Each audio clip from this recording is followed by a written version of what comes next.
મજામાં થશે શ્રી સોમનાથ દ્વારકાથી બધાને। અને આજે આપણે છે તે બનાવવાના છે તે એવી રેસીપી બનાવવાના છે તે સાથે બેસ્ટમાંથી બેસ્ટ એવી રેસીપી છે કે જે બાળકોને પણ ફેવરિટ બનશે અને નાના મોટા બધા પણ ખાશે, જે નથી ખાતા તે લોકો પણ છે ખાવા માંડી જશે। કે આપણે છે તે આપણે જે વધેલી રોટલી હોય છે ઠંડી તેનો આપણે સેવડો બનાવવાનો છે। તે સેવડો કઈ રીતના બનાવો તે હું તમને બતાવું છું, જેથી કરીને તમે બ્લોગમાં કન્ટિન્યુ રહેજો। અને નવા હોય તો ચેનલને સબસ્ક્રાઈબ કરી દેજો, લાઈક કરી દેજો, શેર કરી દેજો અને કોમેન્ટમાં બતાવજો તમને આ વિડીયો કેવો લાગે છે તે। અને તેની સાથે તમે બીજી એક વાત જણાવી દઉં છું કે જે ભાઈ છે તે પણ અત્યારે છે તે ચેનલ બનાવી છે નવી, તેની અંદર જે બ્લોગ ઉતારે છે તો તે ચેનલને સબસ્ક્રાઈબ કરી દેજો। તેની પણ સ્ક્રીનશોટ છે તમને મોકલી દેવાની છે તેમાં વિડીયો, જેથી તમે તેમાં પણ સબસ્ક્રાઈબ કરી દેજો। આજે આપણે છે તે આપણે ઠંડી રોટલીમાંથી આપણે સેવડો બનાવવાના છે, તો તે કઈ રીતના બનાવવું તે હું તમને બતાવવાનું છું। તમે જોઈ શકો છો કે આપણે આ રીતની છે તે ઠંડી રોટલી લઈ લીધી છે, કેમ કે તે આપણે સવારની કરેલી હોય છે તે ઠંડી હોય છે તો આપણે જવા દેતા હોય છે। બેસ્ટમાંથી બેસ્ટ એવો આપણે યુઝ કરવાનો છે, તો તેના માટે પહેલાં તો આપણે રોટલી છે તો આ રીતના આપણે લઈ લેવાની છે અને તેને આ રીતના આપણે ફોરવર્ડ કરી નાખવાની છે। તેને છે તો હવે આપણે સરીની મદદથી છે તેને આપણે આ રીતના આપણે કટ કરી નાખવાની છે। જે સાઈઝથી તમે સેવડો બનાવવા માંગતા હોય તો તે સાઈઝથી તમે છે તે રોટલીને કટ કરી શકો છો આ રીતના। તેને છે તો આપણે આ રીતના છે તે કટ કરી નાખીએ બધી રોટલીને આ રીતના લાંબી શીટમાં, એટલે છે તો પછી આપણી રોટલી છે તે આપણે સેવડો છે તે એકદમ પરફેક્ટ બને એટલા માટે થઈને। અહીં તમે જોઈ શકો છો કે આપણે છે તો આ રીતના છે તે કિનારી ટાઈપ છે આપણે છે તે સેવડો બનાવવા માટે થઈને આ રીતના સાઈઝથી છે તે આપણે કટ કરી નાખી છે બધી રોટલીને। અને આ રીતના હવે આપણે આગળ કઈ રીતના પ્રોસેસ કરવાની છે તે હું તમને બતાવવાની છું।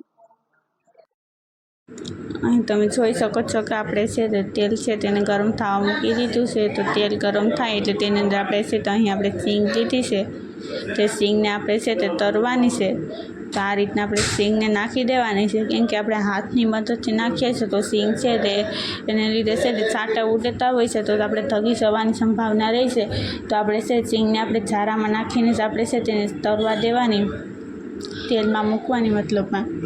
અહીં તમે જોઈ શકો છો કે આપણી સિંગ છે તે તરવા માંડી ગઈ છે, તો અહીં છે આપણી સિંગ છે તે તરાઈ જશે એટલે એકદમ આ કલર ચેન્જ થઈ જાય છે। તમે જોઈ શકો છો તેનો કલર ચેન્જ થઈ ગયો છે એટલે આપણી સિંગ છે તે પરફેક્ટ છે તે શેકાઈ ગઈ છે અને એકદમ રાતા કલર ઉપર થઈ ગઈ છે એટલે આપણી સિંગ પરફેક્ટ શેકાઈ ગઈ છે। તો મતલબમાં કે તરાઈ ગઈ છે, તો આપણે આ રીતના જ કરવાની હતી। તો હવે અહીં આપણે છે તે જે આ રોટલી લીધી છે તેને આપણે કટ કરી તે છે તેને આપણે તરવાની છે, તો તેને આપણે છે તે તરવા માટે થઈને તેલની અંદર નાખી દઈએ આ રીતના। અને આપણે આ રીતના તેલમાં નાખ્યા બાદ હવે તેની અંદર બબલ્સ નીકળતા હોય છે એટલામાં થઈને તગવાની સંભાવના રહેતી હોય છે, તો ખાસ કરીને ધ્યાન રાખવું। પરંતુ તેને આપણે છે તે આ રીતના હલાવશું એટલે છે તેના બબલ્સ છે તે પણ ઓછા થઈ જશે। અને આ રીતના છે તે જેમ જેમ તરાશે તેમ તેનો કલર પણ ચેન્જ થઈ જશે અને તે કડક અને ક્રિસ્પી એવો આપણો સેવડો બની જશે।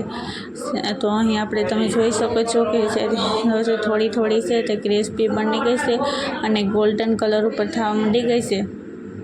અહીં તમે જોઈ શકો છો કે આપણે એકદમ ગોલ્ડન કલર થઈ ગયો છે અને આપણે ફક્ત 5 મિનિટની અંદર આપણો છે તો આ સેવડો બની રેડી થઈ જાય છે અને તેને આપણે આ રીતના કાઢી લેવાનું છે બધું।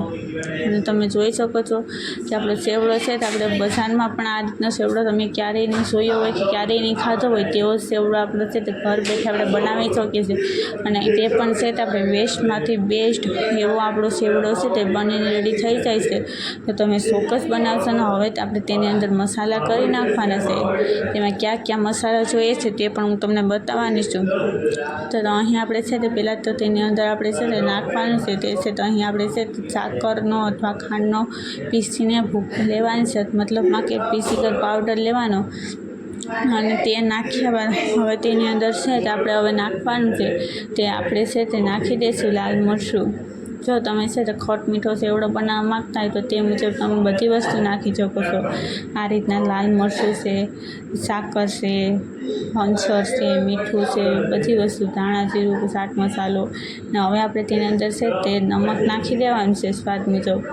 અને હવે આપણે છે તેની અંદર આપણે છે તે હંચર આવે છે તે આપણે નાખવાનું છે. આ રીતના આપણે હંચર નાખી દઈશું. તે પણ તમે જો જે મુજબ છે તમે ખારાશ અથવા મીઠા તમે જે પ્રમાણે ચટપટું ભાવતો હોય છે તે રીતનો તમે મસાલો છે તે બનાવી શકો છો રેડી. અહીં તમે જોઈ શકો છો કે આપણો છે તે એકદમ ચટપટો છે તે મસાલો બનીને રેડી થઈ ગયો છે. તો હવે તેને આપણે છે તો આ રીતના છે સેવડામાં પરફેક્ટ મિક્સ થઈ ગયો છે. તો આ રીતના તમે જોઈ શકો છો કે આપણો સેવડો કેવો સરસ મજાનો કડકરો અને ક્રિસ્પી એવો આપણો સેવડો બની રેડી થઈ ગયો છે.